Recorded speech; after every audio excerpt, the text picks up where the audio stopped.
오늘 설교 본문은 시편 18편 1절에서 6절입니다. 하나님의 말씀 봉독하겠습니다. 나의 힘이신 여호와여, 내가 주를 사랑하나이다. 여호와는 나의 반석이시오, 나의 요새시오, 나를 건지시는 이시오, 나의 하나님이시오, 내가 그 안에 피할 나의 바위시오, 나의 방패시오, 나의 구원의 뿌리시오, 나의 산성이시로다. 내가 찬송받으실 여호와께 아뢰리니 내 원수들에게서 구원을 얻으리로다. 사망의 줄이 나를 얻고 불의의 창수가 나를 두렵게 하였으며 수월의 줄이 나를 두르고 사망의 올무가 내게 이르렀도다. 내가 환난 중에서 여호와께 아뢰며 나의 하나님께 부르짖었더니 그가 그의 성전에서 내 소리를 들으시며 그의 앞에서 나의 부르짖음이 그의 귀에 들렸도다. 아멘. 성도 여러분은 기도가 무엇이라고 생각하시는지요? 기도는 한두 문장으로 이렇게 규정할 수 없을 만큼 많은 내용을 포함하고 있습니다. 그런데 기도의 아주 중요한 한 측면은 오늘 설교 제목처럼 여호와께 아뢰고 부르짖는다 라는 것입니다. 나의 어려운 처지 그리고 어려운 억울한 일이 있을 때에 때로는 죄와 부끄러움까지도 모든 일을 하나님께 아뢰고 부르짖는 것입니다. 우리에게 어려운 일, 억울한 일, 또 슬픈 일이 있을 때 이것을 같이 나누고 또 격려받을 대상자가 있다라는 것은 얼마나 귀한 일인지 모릅니다. 그가 진정으로 동감해주고 슬퍼해주고 위로해주고 심지어 도움까지 준다라면 이것은 얼마나 힘이 되는지 모릅니다. 우리는 어렸을 때 친구에게 당한 억울한 일이 있으면 많은 경우 엄마에게 찾아가 말을 합니다. 처음에는 조금 흥분해 말하다가 엄마가 진심으로 동감해주고 또 껴안아주고 그러면 눈물까지 흘리며 말하게 되고 그러며 감정이 카타르시스를 맛보며 모두 이렇게 풀어집니다. 우리는 또 어렸을 때 필요한 일, 도움을 필요로 하는 일이 있으면 역시 부모에게 말을 합니다. 부모는 자식을 사랑하기 때문에 자식을 기쁘게 하고 격려할 수 있는 일이라면 힘이 닿는 범주 내에서 전부 다 들어주려고 합니다. 부모는 자식의 죄와 부끄러움까지도 자신의 것으로 알고 담아내고 품고 그러며 자식을 격려합니다. 오늘 본문 6절 한번 보십시오. 내가 환난 중에서 여호와께 아뢰며 나의 하나님께 부르짖었더니 그가 그의 성전에서 내 소리를 들으시며 그의 앞에서 나의 부르짖음이 그의 귀에 들렸도다. 시편 18편은 다윗이 쓴 시입니다. 각 시에 보면은 제목이 달리는 이러한 시들이 있어요. 그래서 이 시편 18편은 누가 왜 썼는지 이 내용이 제목으로 나옵니다. 제가 한번 읽어보겠습니다. 여호와의 종 다윗의 시, 인도자를 따라 부르는 노래. 여호와께서 다윗을 그 모든 원수들의 손에서와 사울의 손에서 건져주신 날에 다윗이 이 노래의 말로 여호와께 아뢰어 이르되. 그래서 다윗이 사울왕의 추적을 받았습니다. 사울왕이 다윗을 오해했지요. 그래서 백성들이 그에게 만만을 돌리니까 앞으로 자신의 왕위 외에 그가 탐할 게 무엇이냐 해서 그를 집요하게 추적했습니다. 다윗은 여호와 하나님을 믿으며 이 모든 추적에서 벗어났습니다. 이 벗어남이 이루어졌을 때 그때 쓴 시가 시편 18편입니다. 다윗은 환난을 만나 너무 힘들 때 여호와께 아뢰고 부르짖었습니다. 다윗이 하나님을 나의 하나님 이렇게 시편 18편에서 표현합니다.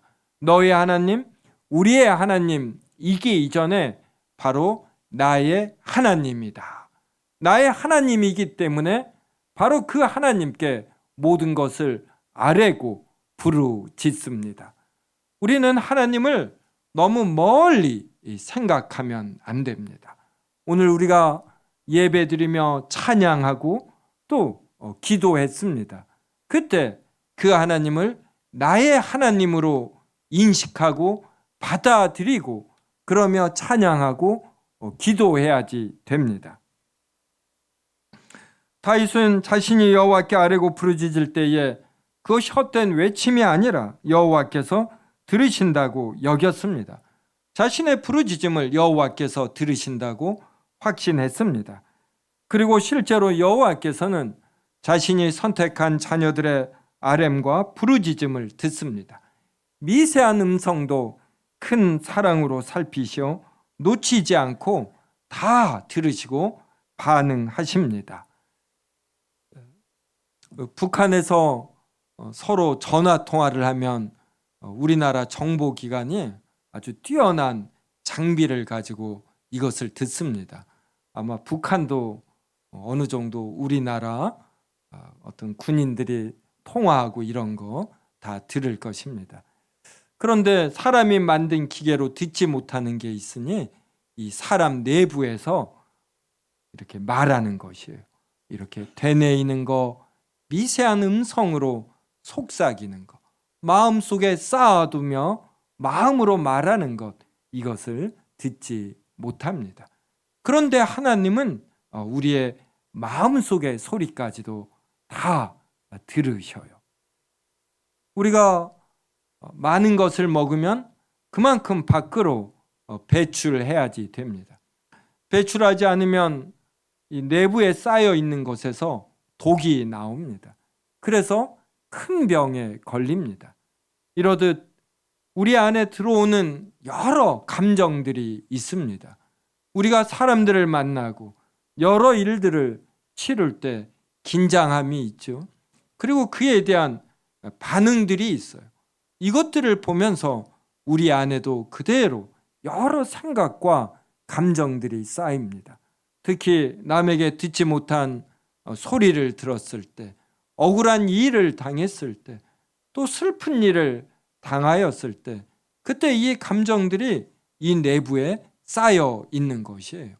이것을 적절히 밖으로 배출하지 않으면 사람은 장사가 없습니다. 매 앞에 장사가 없듯 이 쌓이는 감정 앞에 장사가 없어요. 그래서 자신은 건강한 줄 알지만 벌써 이게 잠을 잘 못 자는 것으로, 음식 맛이 떨어지는 것으로, 소화가 되지 않는 것으로, 그리고 공황장애로, 점점 더 심하면 우울증으로 이렇게 번지는 것입니다. 그래서 우리는 내면에 쌓인 감정들을 이렇게 적절히 잘 배출해야지 돼요. 저는 밝은 면이 있으면서도 또 여러 이런 상황을 살피며 이런 신중한 면도 있습니다. 그래서 저는 커피숍에 가서 커피를 마시며 대화할 때 주변에 사람들이 누가 있는지 그냥 이것을 그냥 본능적으로, 그러니까 제 성향인 것이죠. 이것을 살핍니다. 그래서 목소리를 뭐 크게 한다든지 이런 일이 별로 없습니다. 그런데 제가 한 10여 년 넘어서 아주 굉장히 쌓인 일이 있어요. 이것의 제공자라고 생각한 사람과 커피숍에서 대화를 하는데 보통 사람들이 말을 하죠. 뚜껑이 열린다. 제가 그때가 되니까 그냥 쏟아붓는 거예요. 그때 우리가 이 그림식의 메모리라는 게 있습니다. 저도 때때로는 어떤 상황을 그림처럼 딱 기억하고 있어요. 근데 그 장면은 내내 기억이 안 나요. 그냥 제가 쏟아냈노라고. 그리고 나서 뭐 대화가 잘 되거나 그러지 않았어요. 집에 왔는데 엄청 시원하더라고요. 네. 그때부터 제가 성향이 더 외향적으로 변했습니다. 아, 이렇게 쏟아내면은 시원한 것이 있구나. 이게 해결되지 않더라. 그때부터 성도들이 오셔서 무언가를 말할 때 목사에게는 돈과 권력과 명예가 없습니다. 실질적인 도움을 줄 게 없어요. 하지만 내가 경청하는 것, 그의 말에 동감하며 잘 들어주고 같이 기뻐하고 같이 슬퍼하는 것, 이것이 이 당사자에게 얼마나 힘이 되는가. 그리고 그 들은 내용을 내가 전부 다 듣고 하나님 앞에서 같이 기도하는 것이 얼마나 필요한가를 더욱 절감했습니다. 교회당 주변에 사는 분들이라면 혹시 보셨을지 몰라요. 장승배기역에서 교회로 올라오는 찻길이 있지 않습니까? 그쪽에 한 80이 된 할아버지라고 해야 될까? 여간 연세 드신 분인데 혼자서 한참 동안 떠드십니다. 저는 길 건너 누구에게 말하는 줄 알아요. 대상자가 없어요. 혼자서 이 분노를 표하고 설명하고 이럽니다.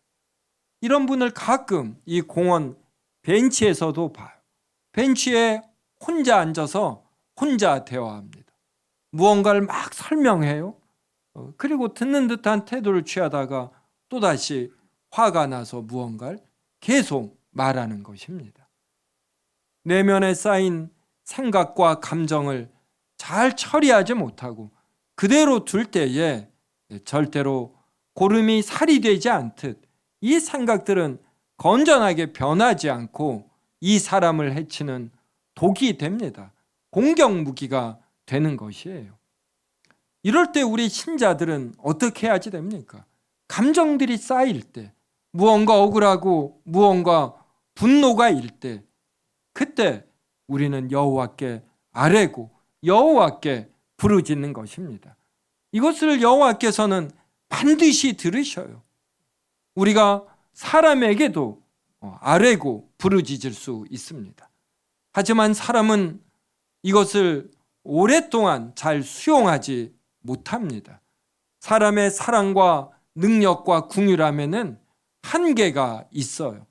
또 사람은 끝까지 믿을 존재가 못 됩니다.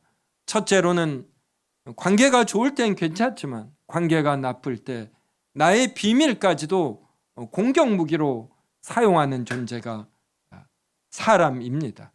그리고 둘째로는 내 말을 들은 상대방이 내 말을 하나님의 진리와 사랑에 근거하여 잘 해석하여 옳은 방향으로 잘 인도하지 못한다라는 것입니다. 같이 패거리가 되어 내가 잘못 생각함에도 불구하고 내 생각을 오히려 굳어지게 만드는, 그래서 확증 편향에 빠지게 하는 그러한 위험도 있는 것이에요. 그래서 우리는 늘 우리를 하나님의 진리와 사랑으로 이끄시는 여호와 하나님께 아뢰고 부르짖으며 하나님의 인도를 받는 것이에요. 우리 안에 내주하시는 성령께서는 우리가 아뢰고 부르짖을 때에 말할 수 없는 탄식으로 우리와 같이 기도하며 우리를 올바름으로 이끄십니다. 우리의 기도는 절대로 도깨비의 요술방망이가 아닙니다. 알라딘의 요술램프도 아니에요. 우리가 기도하는 즉시 어떤 응답이 있는 것이 아니에요. 여호와께서는 우리의 기도를 들으시며 하나님의 뜻으로 하나님의 진리로 시간을 두면서 우리를 성숙시키시며 우리의 기도에 응답하셔요. 하나님께서 생각하실 때 가장 적합한 때 가장 적합한 내용으로 또 우리의 수준에 맞게 하나님이 응답하십니다. 하나님은 우리로 확증 편향과 그리고 자기 위안 이러한 것에 빠지지 아니하고 점점 더 어떤 성숙의 과정을 밟으며 이끄시는 것이에요.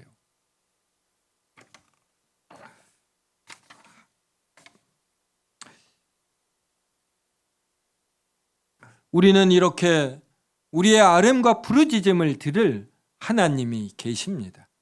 그에 비해서 믿지 않는 불신자들에게는 이것을 들어줄 하나님이 없어요. 41절 한번 보십시오. 18장 40절과 41절 저와 한 절씩 읽겠습니다. 또 주께서 내 원수들에게 등을 내게로 향하게 하시고 나를 미워하는 자들을 내가 끊어버리게 하셨나이다.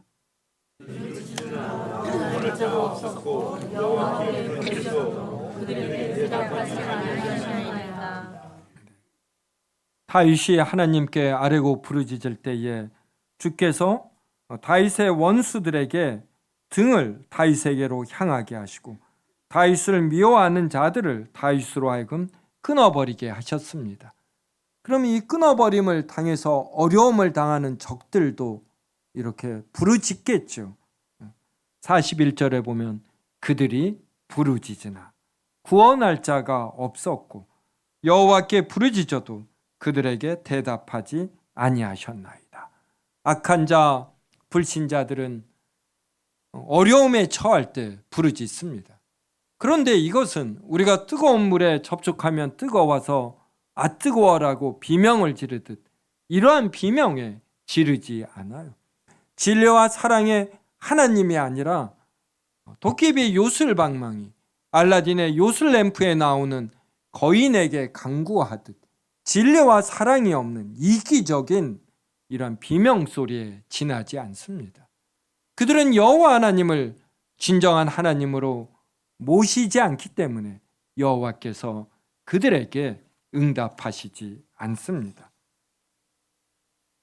그래서 신자와 불신자의 차이는 아뢰고 부르짖을 대상자를 진리와 사랑 가운데서 갖느냐 갖지 못하느냐 이러한 차이라고 말할 수도 있습니다. 시편 102편 1절부터 5절을 저와 한 절씩 읽겠습니다. 시편 102편 1절에서 5절입니다. 여호와여 내 기도를 들으시고 나의 부르짖음을 주께 상달하게 하소서.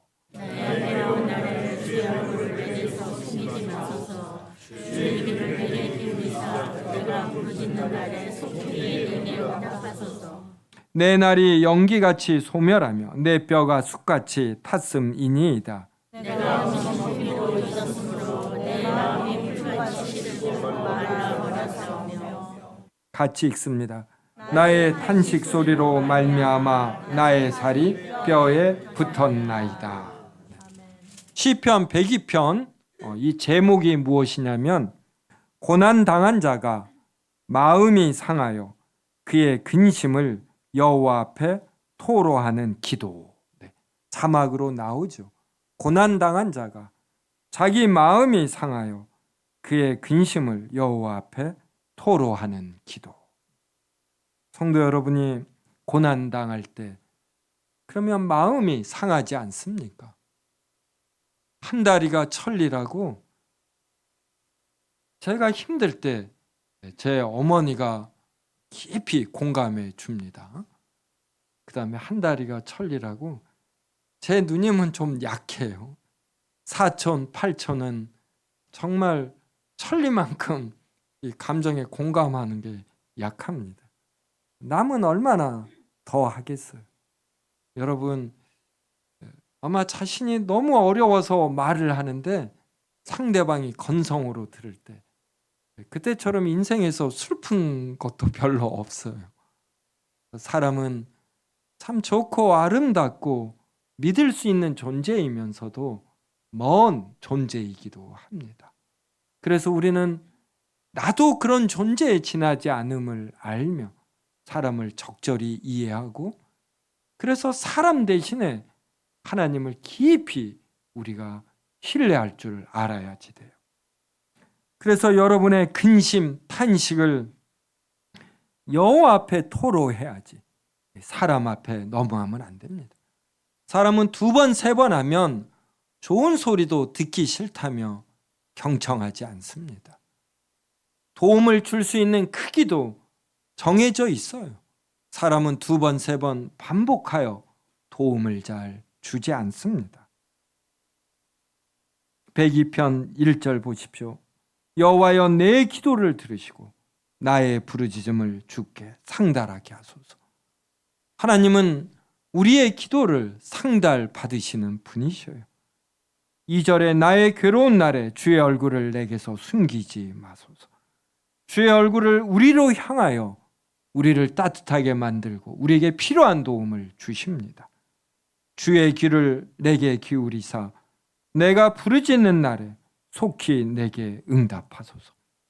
성도 여러분, 성경에서 부르짖음이란 단어를 찾아보셔요. 얼마나 많이 나오는지 모릅니다. 하나님을 믿어도 꽃길만 걷지 않습니다. 우리가 부르짖어야 할 때가 얼마나 많은지 모릅니다. 그때 주께서는 속히 응답하십니다. 3절 보셔요. 내 날이 연기같이 소멸하며 내 뼈가 숯같이 탔음이니이다.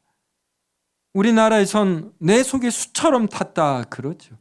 근데 성경은 내 뼈가 숯같이 탔다. 성도 여러분, 숯처럼 이 속마음이 타보신 적 있어요? 그때 밥맛이 있다. 이건 사람이 아닙니다. 속이 타면 밥맛이 없어져요. 그래서 4절이 이래요. 내가 음식 먹기도 잊었습니다. 밥 생각이 나지 않는 거예요. 속이 타면은.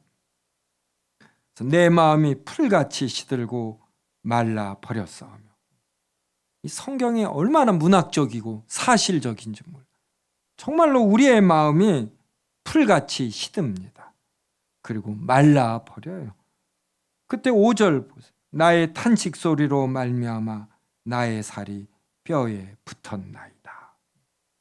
신자는 이런 경험을 하면 안 좋지만, 근데 이런 경험을 해야 비로소 하나님 앞에 신자가 됩니다.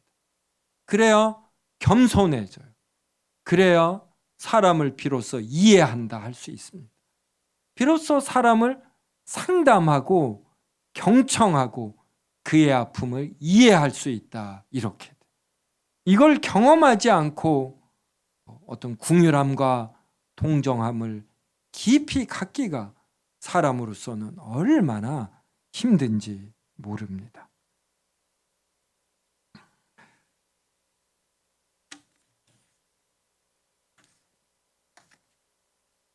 (102편) 11절엔 이런 내용도 나옵니다. 내 날이 기울어지는 그림자 같고 내가 풀에 시들어짐 같으니이다. 모든 사람은 본능적으로 자신의 존재감이 확인되기를 바랍니다. 그런데 자신의 능력이 다른 사람들에 비하여 떨어지고 자신의 재치와 아이디어와 또 인품마저도 평균 이하로 느껴질 때, 그래서 자신의 날이 기울어지는 그림자 같을 때, 그때 얼마나 힘든지 모릅니다. 풀에 시들어짐 같음을 자신이 느낄 때, 그때 시편 저자는 여호와께 나아가는, 자신의 상황을 아뢰고 부르짖을 때 주께서 들으시고 자신의 마음을, 숯처럼 탄 마음을 원래의 상태로 회복시켜 주시고, 그리고 이 땅을 살아가는 데 필요한 능력과 재치와 사람을 대하는 이러한 편안함을, 이러한 것을 하나님이 주신다라는 확신을 갖는 것입니다. 시편 116편 1절부터 5절도 한 절씩 읽겠습니다.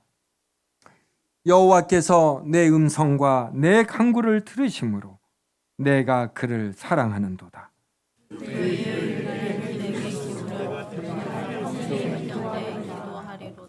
사망의 줄이 나를 두르고 수월의 고통이 내게 이름으로 내가 환난과 슬픔을 만났을 때에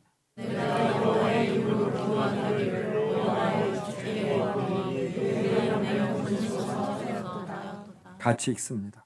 여호와는 은혜로우시며 의로우시며 우리 하나님은 긍휼이 많으시도다. 1절이 분명히 이렇게 말합니다. 여호와께서 내 음성과 내 간구를 들으신다. 그래서 자신이 여호와를 사랑한다고 분명히 말합니다. 그의 귀를 내게 기울이셨다. 그래서 내가 평생에 기도하겠다. 성도 여러분, 기도의 이 맛을 알아야지 돼요. 기도는 절대로 허공에 떠도는 메아리처럼 되지 않습니다. 여호와께서 들으셔요. 이걸 우리가 모르는 거지 분명히 들으십니다. 그래서 여러분이 한번 기도의 능력, 기도의 맛을 알면 무슨 일이 있을 때마다 기도하게 됩니다. 그리고 내가 생각한 방식으로는 아니지만 하나님께서 하나님의 방식으로 내 기도를 들으시고 응답하신다라는 이러한 걸 이렇게 경험하게 돼요. 그래서 기도의 맛을 알면 더 계속해서 어떤 일이 있어도 기도하게 되며 담대함을 갖습니다. 하나님의 자녀인 나를 이 세상이 어떻게 해보지 못한다라는 이러한 아주 든든한 확신이라고 할까요? 이게 마음속에 생기는 것이에요. 그래서 어떠한 상황에서도 크게 당황하지 않고 담대히 이렇게 받아들일 수가 있습니다.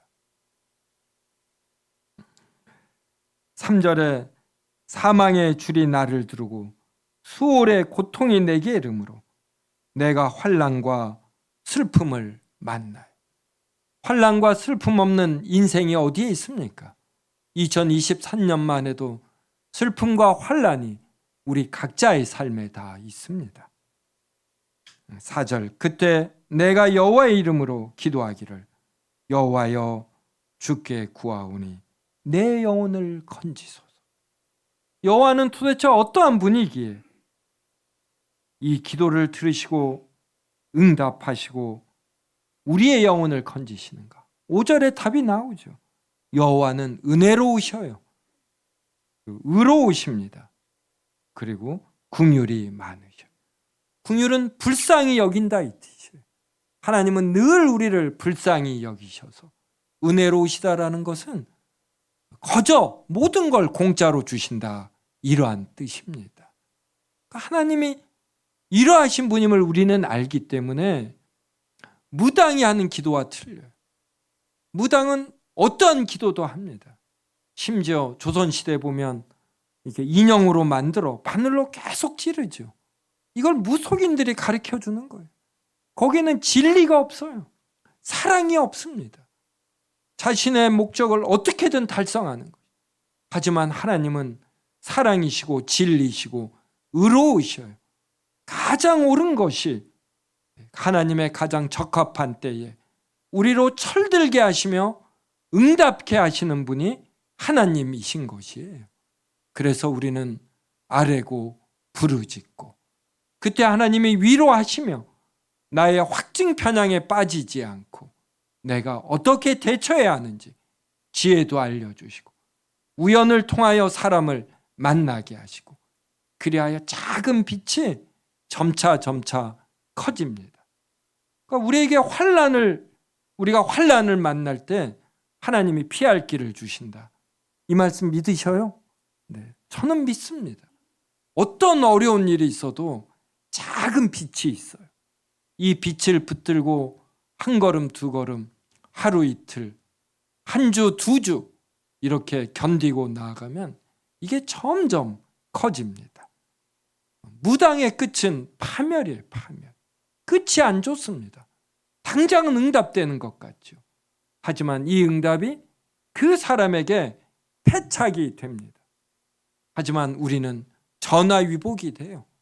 하나님이 능력과 사랑으로 진리 가운데서 우리로 철들게 하시며 우리의 기도에 응답하시기 때문에. 마지막으로 오늘 본문 18장 1절과 3절을 저와 한 절씩 읽겠습니다. 나의 힘이신 여호와여 내가 주를 사랑하나이다.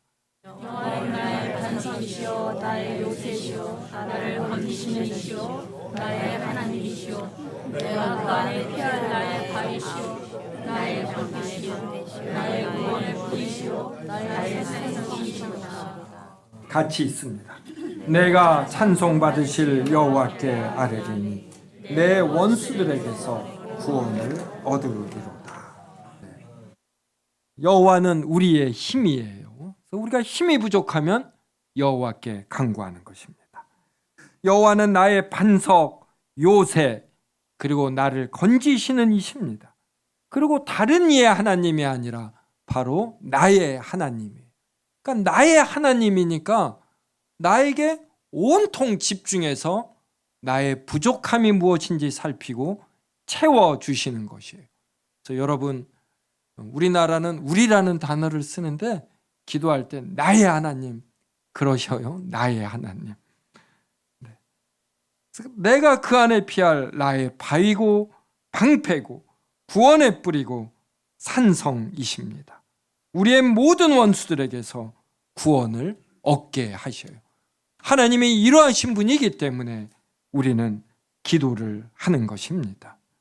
성도 여러분, 힘든 일이 있을 때 같이 신앙생활하는 우리의 가족이 되는 성도들에게 나누시기 바랍니다. 누군가 여러분에게 왔을 때 너무 옳고 그름 따지지 마시고 많이 위로해 주시고 격려해 주시고 먹을 것도 사주시고 그리고 같이 기도하시기 바랍니다.